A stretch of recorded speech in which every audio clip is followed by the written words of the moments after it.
When Both People Are Right, from the series Conversations That Should Have Worked, Part 5. Why Conversations Break Down Even When Both People Are Right, by the Mercer Journal. A conversation ends. 10 minutes, maybe less. No raised voices, no visible tension. One person walks away with a clear agreement. Who owns the next step, what the deadline is, what happens next.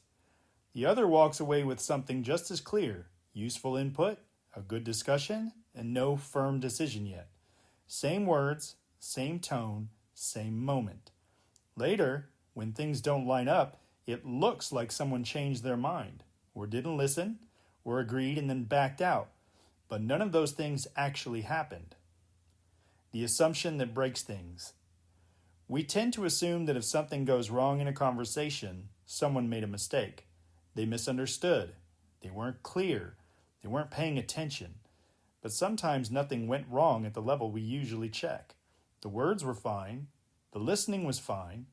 The mismatch lives somewhere deeper, somewhere we rarely think to look. Same words, two truths.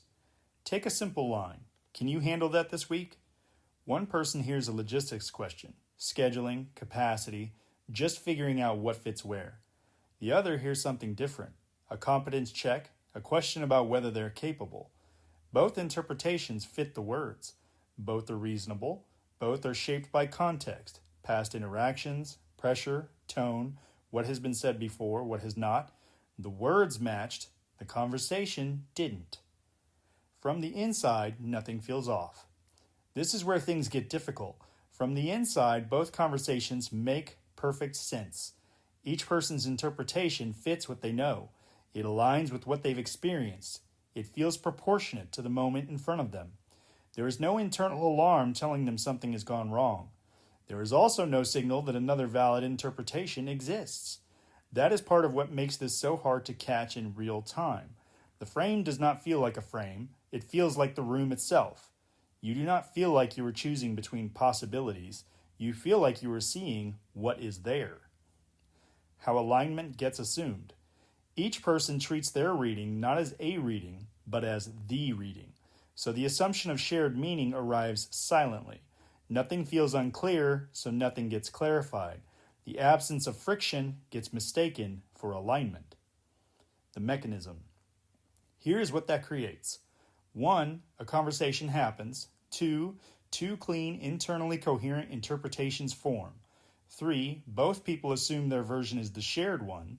4, nothing feels unclear, so nothing gets clarified. 5, later, actions reveal the mismatch. Now it looks like inconsistency, backtracking, lack of follow-through, even dishonesty, none of which actually occurred. The conflict does not start when meaning diverges. It starts when that divergence goes unnoticed. Why the mind looks for a mistake. At that point, the mind moves quickly to stabilize what is happening. 2 versions of the same conversation now exist, and they do not line up. That creates pressure. This is not a moral failure. It's an ordinary shortcut that usually helps us function. The mind is built to resolve ambiguity, not linger inside of it. So it reaches for a single, stable story. If I am right, then you must have misunderstood. If I heard clearly, then you must have meant something else. If I stayed consistent, then you must have changed. The mind prefers one answer over 2 that do not resolve cleanly. Certainty, even when incomplete, feels safer than ambiguity left open. So we go looking for the error in the person. Who said it wrong? Who heard it wrong? Who failed to communicate? But sometimes that is not where the problem lives. Parallel accuracy.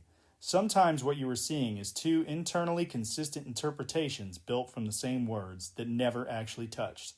This is not every conflict. Sometimes someone is wrong. Sometimes something was said badly or heard badly. But more of these breakdowns come from this than we realize. They come not from error, but from parallel accuracy. What shifts? If that is true, then a few things shift. Clarity by itself is not enough. Good intent is not enough. Even the right words are not enough. That changes the question. Not who got this wrong, but what were the 2 interpretations? Where this points. And once you see that clearly, the problem changes shape. The question is no longer who was right, it is What allowed two correct conversations to pass each other without touching? This is the 5th podcast of an ongoing series leading to the 9 modes and examining the mechanics of ordinary conversations that go bad. If you'd like to receive new installments each week, please subscribe. Thanks for listening.